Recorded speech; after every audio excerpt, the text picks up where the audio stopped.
Desde hace años, imágenes de las calles de Estados Unidos repletas de personas que parecen zombies a causa del abuso del consumo de drogas nos impactan desde las redes sociales. Y pese a los desalojos y las detenciones en Estados Unidos, los estudiantes siguen levantando campamentos en las principales universidades del país en apoyo a Gaza. Unas protestas que han comenzado a imitar también universitarios en Francia.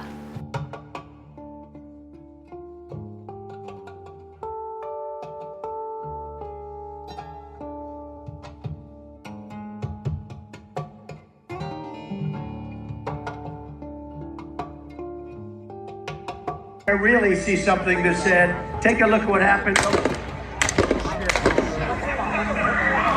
Así fue como agentes del servicio secreto abatieron al tirador que disparó contra el candidato republicano Donald Trump este sábado 13 de julio durante un acto de campaña para la presidencia de Estados Unidos en Pensilvania.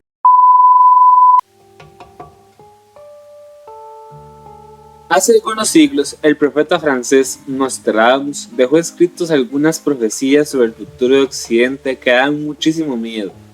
Una de las más llamativas que según sus seguidores ya se cumplió en este siglo XXI es esta. Pocos jóvenes, medio muertos para empezar, muertos por despecho, hará brillar a los demás, y en lugar exaltado ocurrirán grandes males. Tristes conceptos vendrán a perjudicar a cada uno. Temporal dignificado, misa para triunfar, padres y madres muertos de infinitos dolores, mujeres de luto, un monstruo pestilente, el grande no será más, todo el mundo se acabará.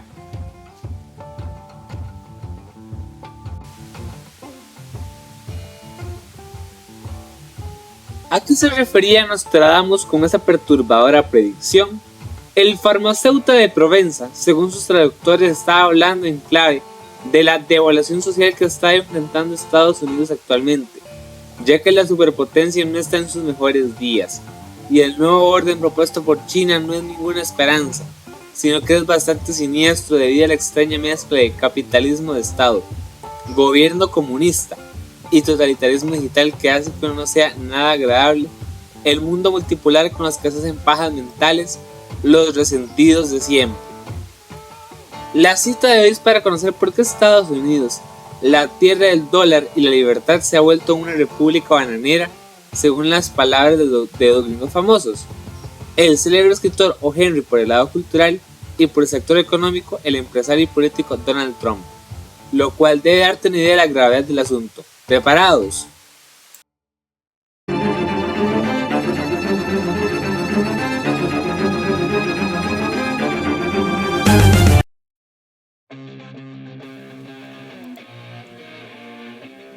Estados Unidos es mucho más que un país, es una marca, un símbolo,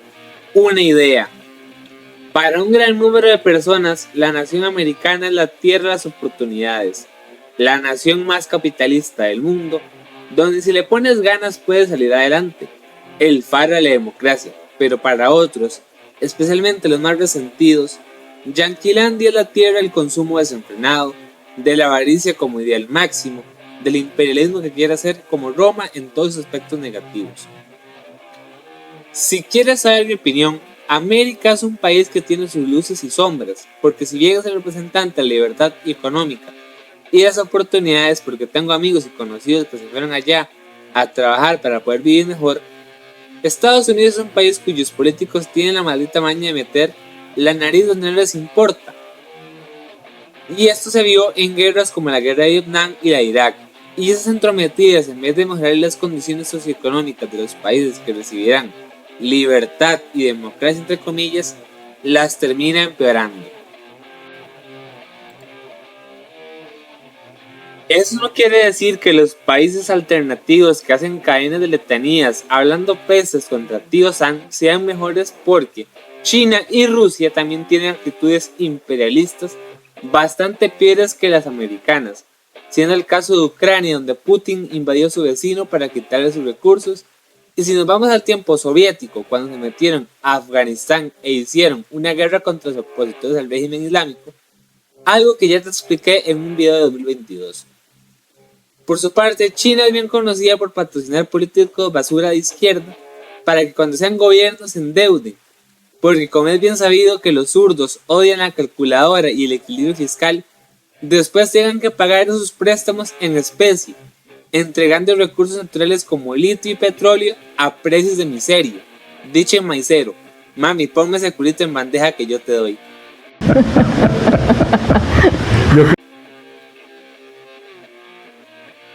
No debemos olvidar de que China le hace guerra económica a Taiwán, ya que la pequeña nación asiática vecina del Imperio de Jade está sancionada por el PCC.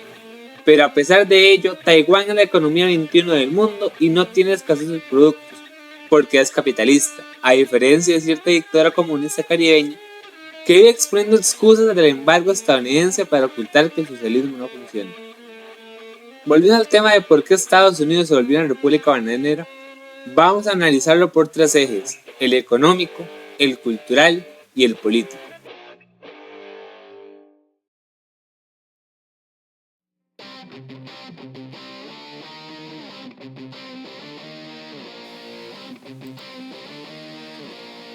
A pesar de que sigue siendo un país poderoso en lo económico, Estados Unidos es un país cuyo rumbo en la ciencia hija de Adam Smith se debe a los principios orgánicos que lo hicieron grande. Durante muchos años, Estados Unidos fue el referente global del libre mercado, el Estado chico, el Internet abierto, teniendo entre sus referentes a figuras que defendieron dichas ideas, desde algunos padres fundadores como Thomas Jefferson, pasando por Cordell Hull, secretario de Estado americano durante la Segunda Guerra Mundial, y que dejó como legado la creación de la Organización Mundial del Comercio, el célebre economista Milton Friedman y los presidentes Ronald Reagan de corte republicano, y por los demócratas Bill Clinton,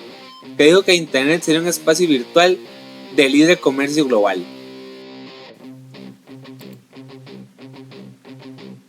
Pero a partir del gobierno de Trump, Estados Unidos se embarcaría en un viraje hacia el proteccionismo en la economía en sectores como en la industria automovilística, ya que el magnate republicano en un discurso de campaña dijo que si él no resultaba elegido, habría un baño de sangre, frase que fue utilizada más tarde por la prensa canalla para soltar la cantaleta de que si Trump gana, se termina la democracia. Pero el expresidente se está refiriendo de que si no ponía aranceles bien altos a los carritos chinos, la potente industria americana quedaría hecha gaber.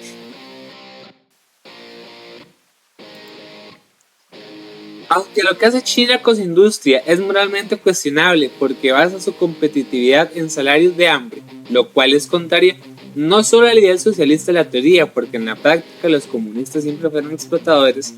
sino al noble ideal de tener un capitalismo con rostro humano, donde capital y trabajo son complementos, y que también el ser humano necesita tener lo suficiente para vivir de forma decente. Pero parece que para algunos CEOs el formado y bien alimentado capital humano americano, gracias al esfuerzo de visionarios estadistas que hicieron de Estados Unidos un país con libertad económica que hizo incremento el bienestar social, no es atractivo porque sale muy caro, entre comillas, pagar la mano de obra. Y a la hora de la verdad, estos CEOs piensan primero en su dinero, aunque tengan que chuparle la pija al comunista Xi para producir.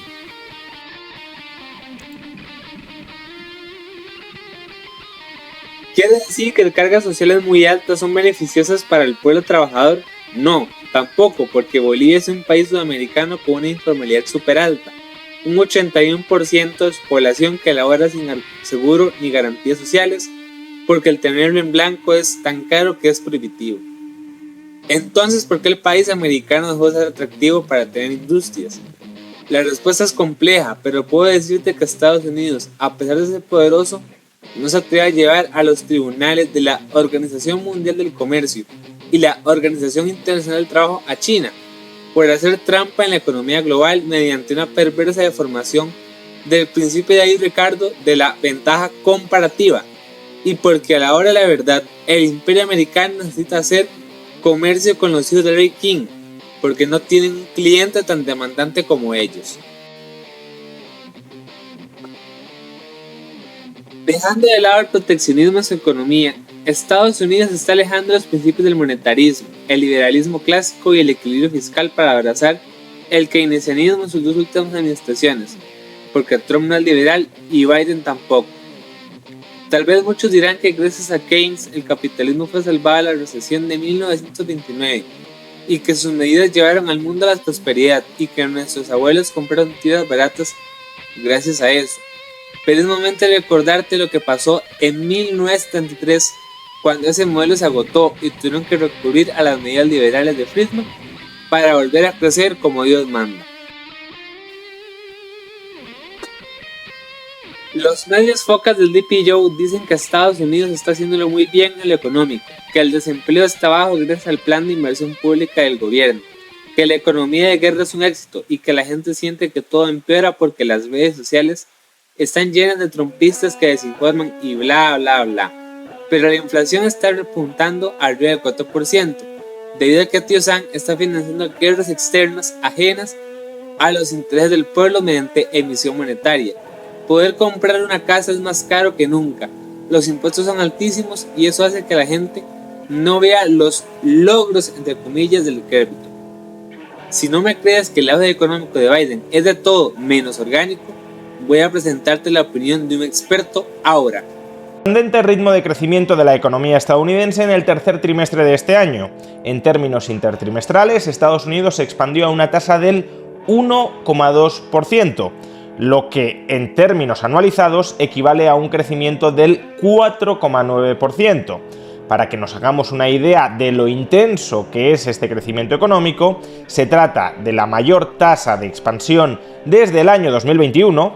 en pleno rebote de la pandemia, y de prácticamente la misma tasa de crecimiento intertrimestral y por tanto anualizado que ha experimentado la economía china en este mismo trimestre. Es decir, que una economía mucho más rica y próspera como la de Estados Unidos, donde por tanto la capacidad de crecimiento potencial es menor, está creciendo ahora mismo tanto como una economía de clase media global como es China.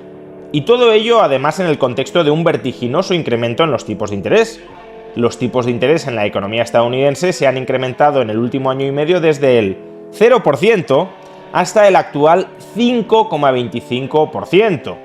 ¿Cómo es posible, por tanto, que la economía estadounidense esté creciendo tanto después de que los tipos de interés, a su vez, hayan aumentado tanto y por consiguiente estén constriñendo tanto la capacidad de gasto a crédito? Lo primero es desagregar los factores que explican este ritmo de crecimiento económico. Si descomponemos el PIB en consumo privado, consumo público e inversión, comprobaremos que el principal factor que explica este fuerte crecimiento económico en el tercer trimestre del año es el avance del consumo privado.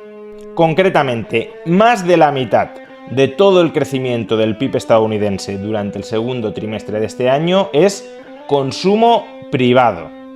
Un 30% es incremento de la inversión privada y un 16% consumo y también algo de inversión pública. Por tanto, en este caso lo crucial es explicar por qué el consumo privado está tan fuerte, por qué los ciudadanos estadounidenses siguen gastando tanto en consumo privado. El gasto en consumo privado puede ser de tres tipos: bienes de consumo no duraderos,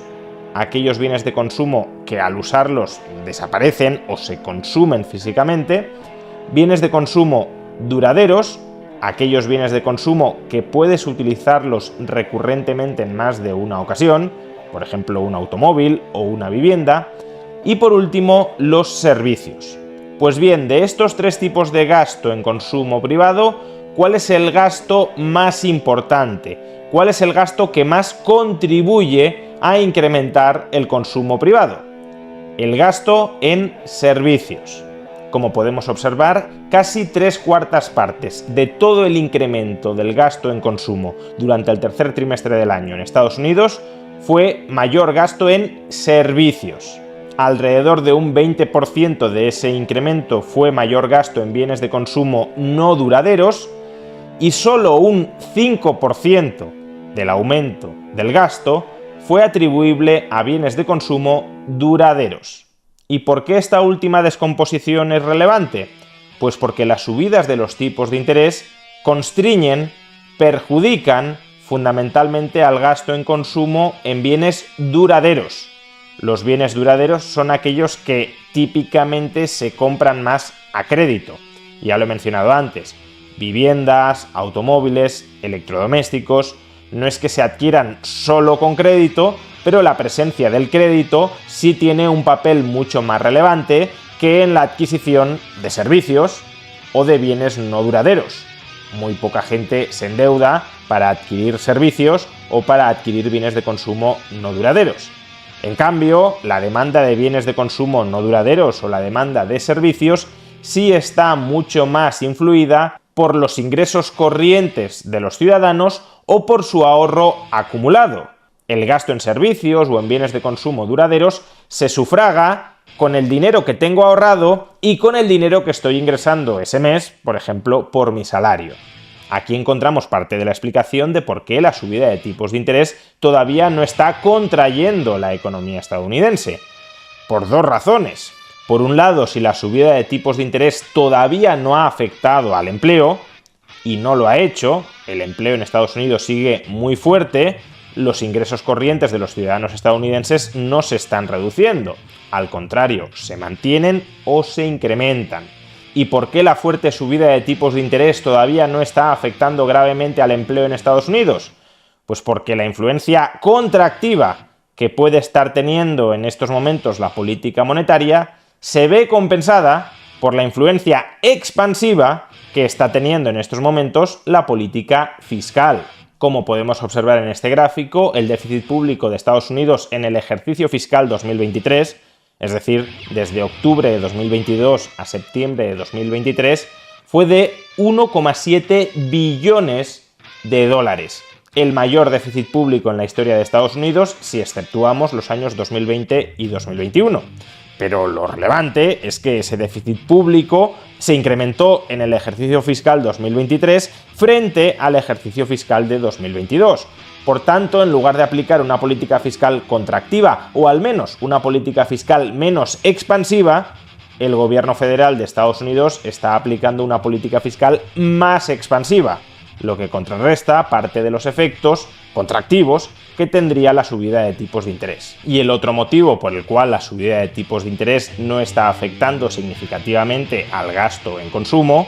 es que los tipos de interés únicamente influyen sobre el gasto en bienes de consumo duraderos. Y ya vemos que el incremento nominal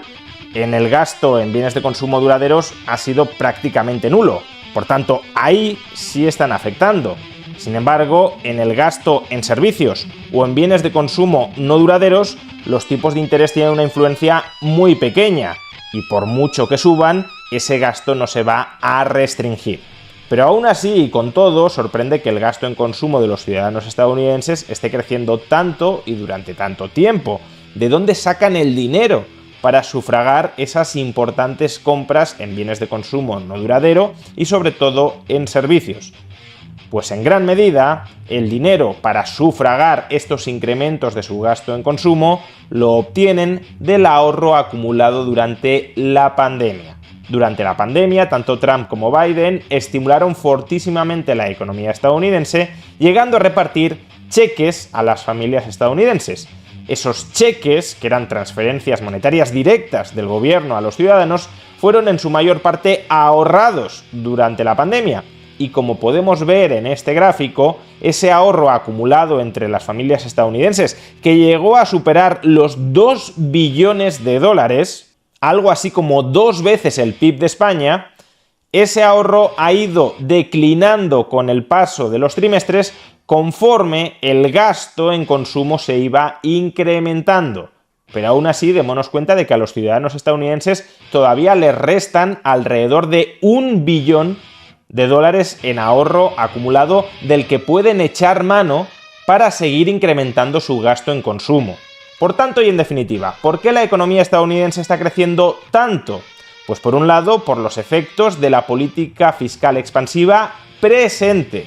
pero por otro, y también por los efectos presentes de la política fiscal pasada. La política fiscal de 2020 y de 2021 fue tan expansiva e incrementó tanto el ahorro privado de los estadounidenses que estos todavía pueden echar mano de esas reservas para financiar su mayor gasto en consumo. Y ese mayor gasto en consumo es el que está sosteniendo en última instancia el resto del PIB de la economía estadounidense. porque también está impulsando un mayor gasto en inversión, aunque sea en inversión en inventarios, para atender ese creciente gasto en consumo. La cuestión que, sin embargo, deberíamos plantearnos es qué sucederá con la economía estadounidense si se agotan las reservas de ahorro acumuladas durante la pandemia, si se corrige el déficit público actual y si los tipos de interés se mantienen por encima del 5%.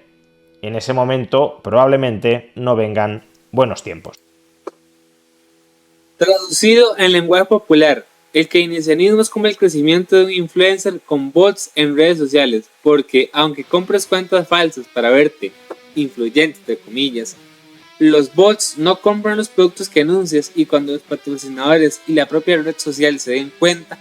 se sabrá la verdad que dicho influencer es un fraude y buscarán a otro que sí tenga una audiencia real. Otro punto es que, debido a esa pérdida del norte en lo económico, su moneda, el dólar, pierde fuerza en el mundo, lo que podría llevar a que la economía global se desdolarice, pero no se sabe qué moneda lo reemplazará, porque el yuan chino no es tan fuerte como para afirmar que China tomará su lugar, además que el país asiático tiene invierno demográfico, lo que frenará su crecimiento para volverse el imperio dominante sustituto. ¿Quién reorientará a Estados Unidos a los valores que le hicieron grande? No lo sabemos aún.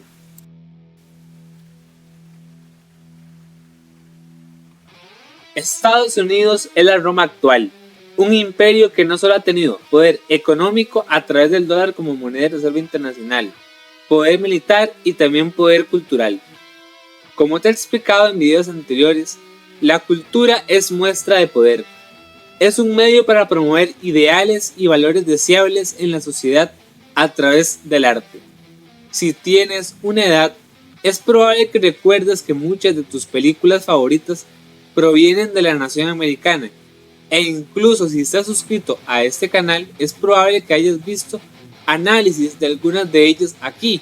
porque su influencia es enorme en la cultura.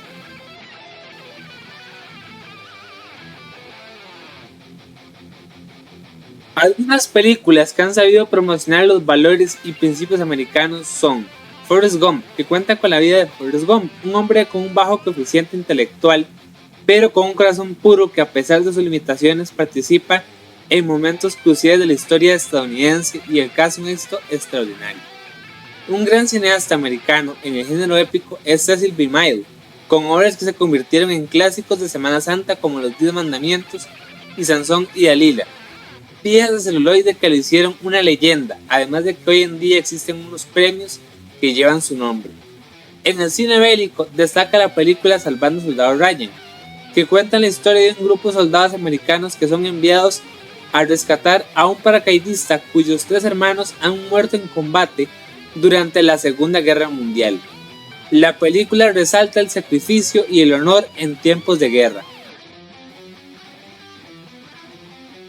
Si eres una persona que, al igual que yo, que estira el billete para llegar a fin de mes, es muy probable que cuando esté todo yendo mal, recordemos la película En Busca de la Felicidad, que está basada en la historia real del empresario Chris Garner, quien lucha contra la pobreza y la falta de hogar mientras persigue su sueño de convertirse en un exitoso corredor de bolsa. La película destaca la importancia del trabajo duro y la determinación. Esta película es odiada por los zurdos de internet porque es una historia real que prueba que la meritocracia existe, además de que su protagonista tenía todas las características que lo que podían convertir en un resentido social lleno de excusas para justificar su mediocridad, porque era pobre, afroamericano, tuvo una familia disfuncional en su niñez, no tenía capital cultural, pero aún así decide que tiene que salir del basurero donde vivía, aprovechando las pocas oportunidades que poseía, y mediante el esfuerzo propio y la ayuda de otras personas se vuelve un corredor de bolsa exitoso. La comedia americana en el cine es muy popular, teniendo referentes como Adam Sandler en el cine de acción real y Shrek en el mundo de la comedia animada. Si nos vamos al mundo de la animación, Disney es un símbolo de la cultura estadounidense, cuyo público son los niños y que ha acompañado la infancia de muchos. Y si tuviera que escoger una película de Disney que marcó mi infancia, fue El Rey León, una película que promueve la defensa de la libertad individual, además de ser una fuerte crítica a los populismos de izquierda que tanto daño le han hecho a Latinoamérica en los últimos años. Eso solo si estamos hablando de cine, porque es muy probable que en el mundo musical hayas oído hablar de artistas estadounidenses como Frank Sinatra y Louis Armstrong en el jazz, Elvis Presley, Chuck Berry y Janis Joplin en el rock and roll,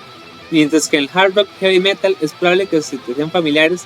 bandas como Kiss, Guns N' Roses y Metallica, pero si eres de música urbana te son familiares artistas como Kanye West, Nicki Minaj y Eminem, por mencionar algunos.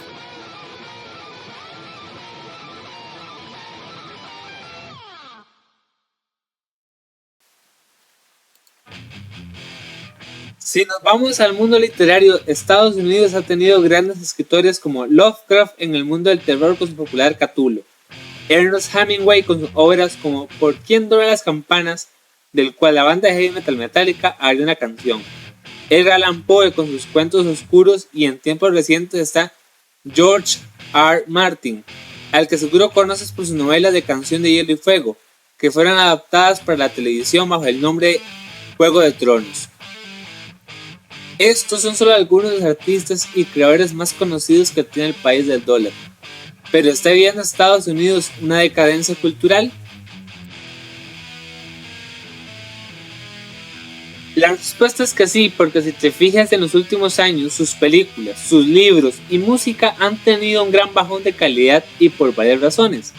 La industria cultural estadounidense en las últimas 3 décadas era bastante variada en géneros y artistas, además de que esos creadores tienen que ser muy talentosos para triunfar, y que esa variedad era posible por un mercado libre de oligopolios, pero de que la política, especialmente los demócratas, empezaran a manosear esas industrias comprando con dinero la militancia política de los artistas más famosos,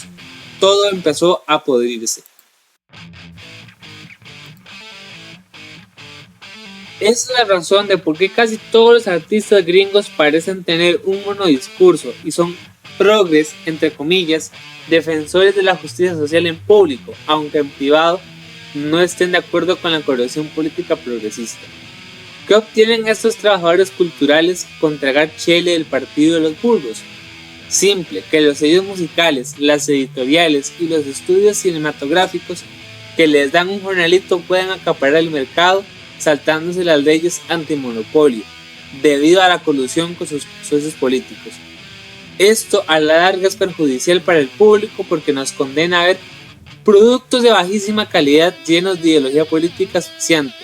debido a la falta de competencia, además de que impide el surgimiento de artistas talentosos y la correcta funcionalidad de la libertad creativa, porque si un artista se revela contra esta vulgar mordaza, su crédito social es destruido por la prensa canalla aliada al Partido Demócrata. Si es el caso de Michael Jackson, uno de los más conocidos, que después de denunciar la corrupción y podredumbre del show business, empezaría a ser difamado con el cuento de que el rey del pop era tocaniños, y se sospecha de que pudo haber sido puesto a dormir de forma atroz para silenciarlo, hasta que muchos años después se supo que el autor e intérprete Billie Jean nunca hizo las atrocidades con que los sicarios periodísticos destruyeron su carrera. Incluso en los últimos años, a pesar de que gozan un oligopolio protegido por políticos corruptos,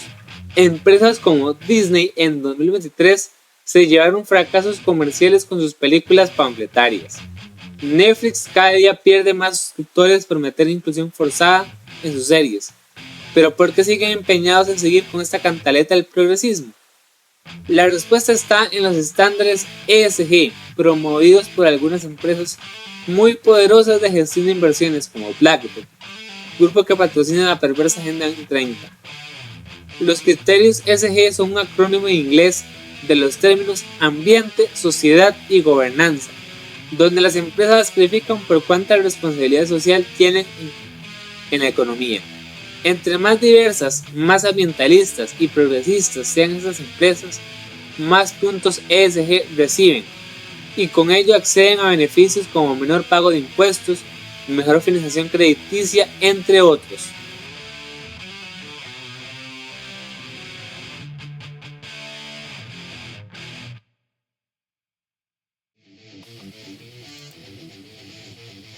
Imagínate que esto de los ESG es tan falso que las petroleras tienen mejor calificación que Tesla, empresa que produce carros eléctricos para reducir emisiones.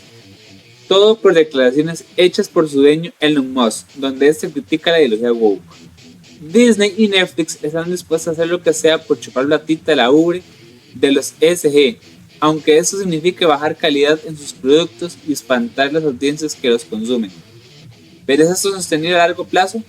Porque si menos gente elige consumir sus productos, hay menos plata. Y al final, por muy progresistas, entre comillas, que sean BlackRock y George Soros, estos son hombres de negocios que buscan rentabilidad, por lo que habría que ver hasta dónde aguanta la plata. ¿Pero qué lleva a estas empresas a pensar que el progresismo es algo que la mayoría de la sociedad aprueba? Estas corporaciones piensan que la muy bulliciosa pero pequeña cantidad de personas de izquierda radical en redes sociales son la mayoría en la opinión pública, sin pensar que tal vez no tomen en cuenta que existen un grupo de personas que no aprueban el progresismo, solo que no hacen tanto ruido debido a que pasan gran parte de su tiempo trabajando y dedicando sus horas libres a cosas más productivas que quejarse de la heteronormatividad en películas, pero con su elección de compra expresan su desacuerdo con estas ideologías postmodernas, siendo el caso de La Sirenita el más claro. Esta izquierda radical tiene gran fuerza en las universidades americanas debido a que los conservadores los enfocaron en la economía, entregando la cultura de los comunistas y después de años de adoctrinamiento escolar y extorsión para castigar a los disidentes, la sociedad americana está muy polarizada entre conservadores y progres, aunque la diferencia entre estos sea desproporcionada en cantidad y vocalización. Los conservadores son un grupo grande pero menos bullicioso y los zurdos un grupo más pequeño pero con más fuerza mediática en redes sociales y prensa. Pero esta polarización política es tan profunda que el Consejo de Politólogos y Sociólogos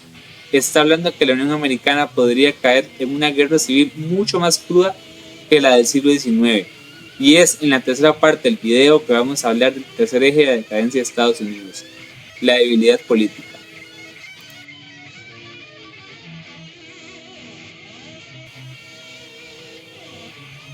Estados Unidos se fundó en principios libertarios y republicanos, ya que la causa de la guerra de independencia era la opresión política y fiscal causada por la corona británica contra los colonos en el Nuevo Mundo, y después de varios años de lucha con el fusil de chispas en la mano, Reino Unido reconoció a sus antiguas 13 colonias americanas como una nación libre y con casa aparte.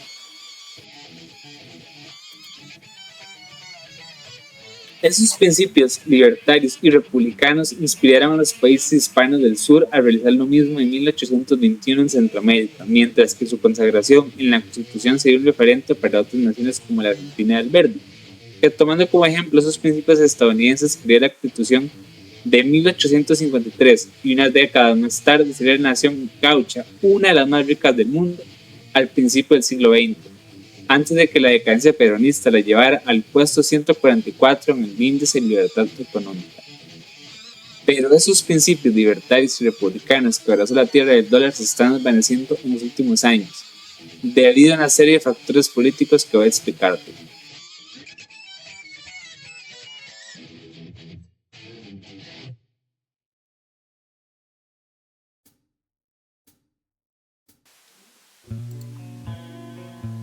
Después de la Segunda Guerra Mundial, el mundo se dividió en dos grandes grupos que serían liderados por dos naciones y con ellos serían adoptados sus sistemas económicos en sus áreas de influencia. Por el lado occidental, el líder sería Estados Unidos y con él estaría el avance del capitalismo, la economía de mercado y las libertades democráticas, mientras que haciendo un papel de oposición estaba la Unión Soviética, que impuso el comunismo, la economía planificada por el gobierno y el colectivismo radical y autoritario en nombre de la igualdad. Ambos imperios fortalecidos por la victoria ante el fascismo empezarían tomando acuerdos de repartición del mundo. Pero en un momento en 1947, Stalin vio que el éxito y el progreso de Estados Unidos y el mundo capitalista sería una amenaza contra la utopía infernal del socialismo, por lo que buscó antagonizar y ahí surgió la Guerra Fría.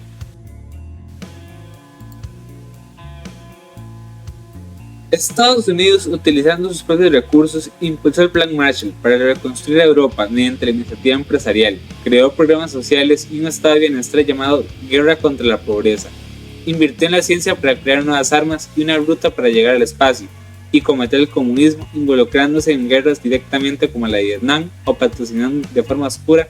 a algunas dictaduras conservadoras en Latinoamérica. Por su parte, la Unión Soviética creó su propio programa espacial,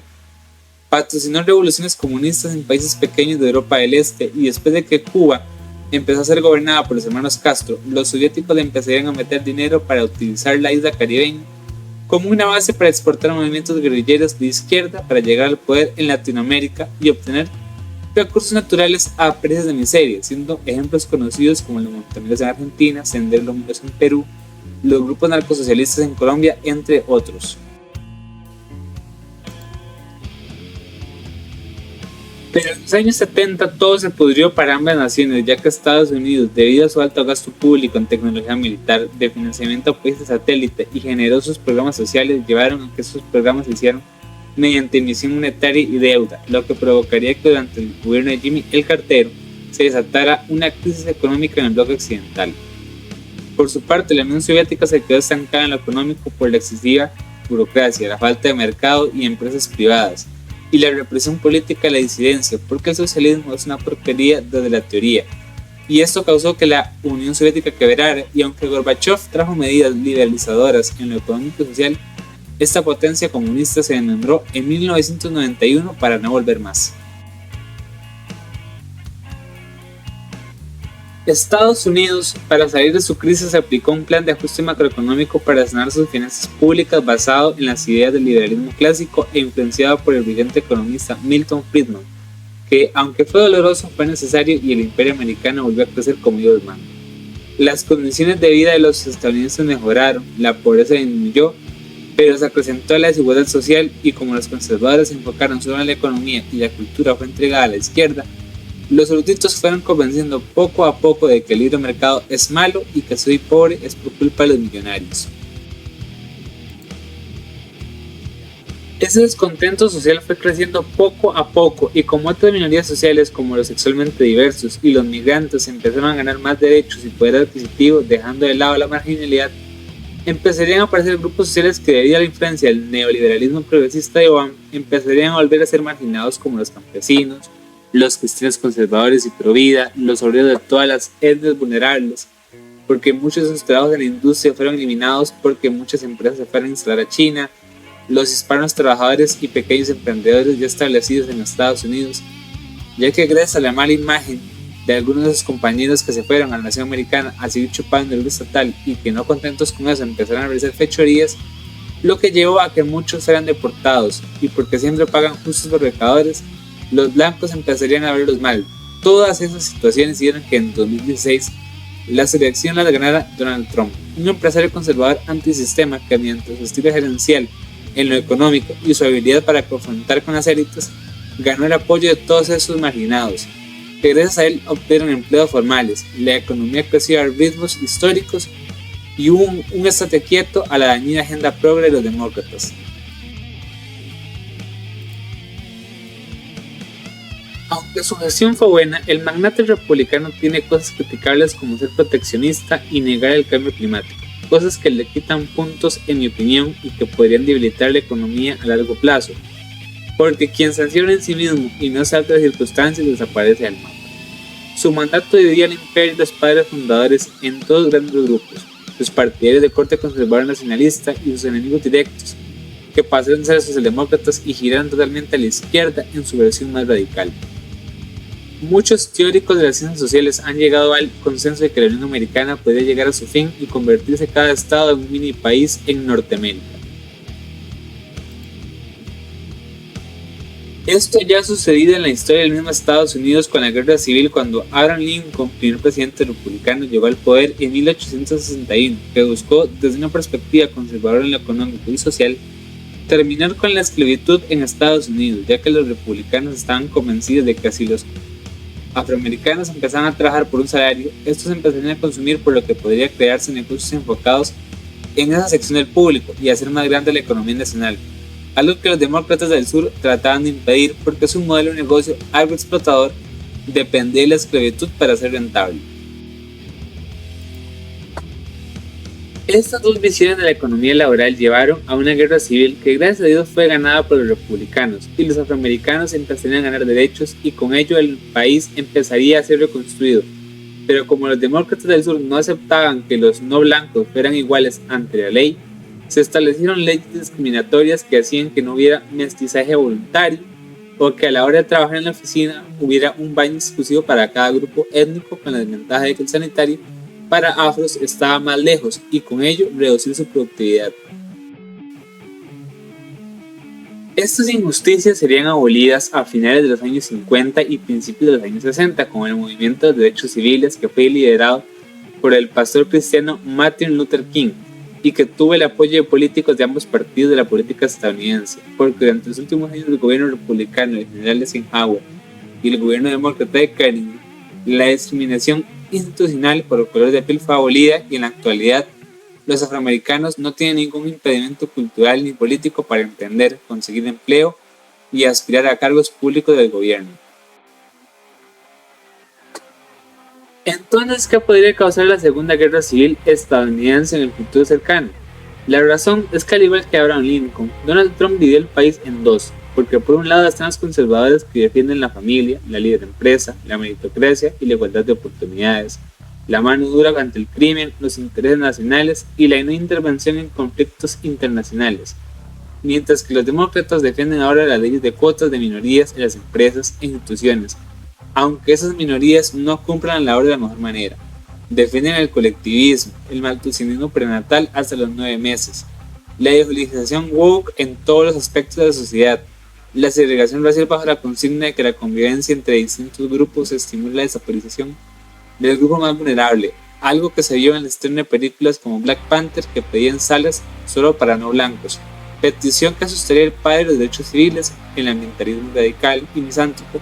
y otras aberraciones que van contra la esencia humana y la prosperidad, abominaciones que tienen como tablas de la ley a la perversa Agenda 2030.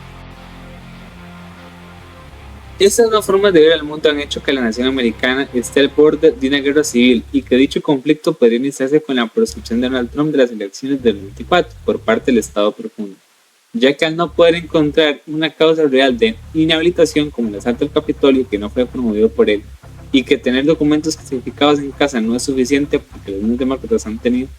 presidentes con carpetas top secret en la mesa del comedor, las élites han decidido reducir sus oportunidades de triunfo con la ridícula causa de haber comprado el silencio de una actriz de cine para adultos, con la que el magnate tuvo algunas sesiones a mediados de los años 2000. Aunque pagar por el silencio de una actriz porno para evitar tener problemas matrimoniales es reprochable, no consiste en delito porque el dinero usado fue de origen privado, ya que si habría sido con fondos públicos otro gallo cantaría, pero es con esa maniobra que los demócratas piensan hacer trampa como un partido político del tercer mundo más,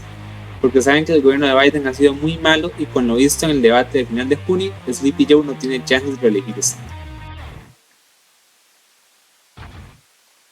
En un evento político, el expresidente Donald Trump fue herido en un intento de eliminación por parte de un francotirador, lo que sugiere que el magnate republicano está tocando los intereses oscuros de una élite corrupta que no quiere perder sus privilegios, al igual que sucedió